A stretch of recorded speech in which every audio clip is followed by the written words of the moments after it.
Hello, bachcho, let's read the question. The question says, the fair lost all its charm and attraction for the child. When did this happen? तो वो जो मेला है वो अपनी सारी charm अपनी सारी अट्रैक्शन उस बच्चे के लिए खो देता है। ऐसा कब होता है?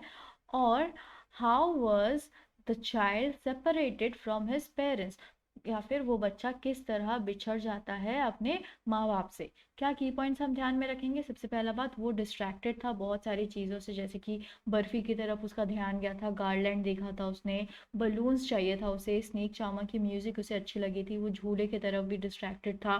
राइट। और इससे क्या होता है, वो अपने पेरेंट्स के साथ वो पेस, जो चलने का पेस है, वो स्पीड वो पकड़ नहीं पाता है और इस वजह से वो बिछड़ जाता है अपने पेरेंट्स से। Right. He could not catch the pace of his parents and got separated.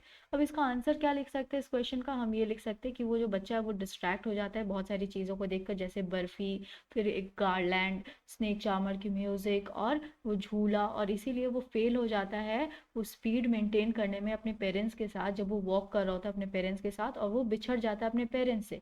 और यही सेपरेशन, यही बिछड़ने के कारण उसके अंदर बहुत डर भर जाता है, और डर आ जाने के कारण उसका जो इंटरेस्ट रहता है फेयर में वो खो जाता है। Let's frame the answer now. The child was distracted by many things like Burfi, a garland, snake charmers, music, and roundabout, so he failed to keep pace with his parents and got separated. This separation filled him with fear and he lost interest in the fair. I hope you understood it well. Thank you. Best of luck.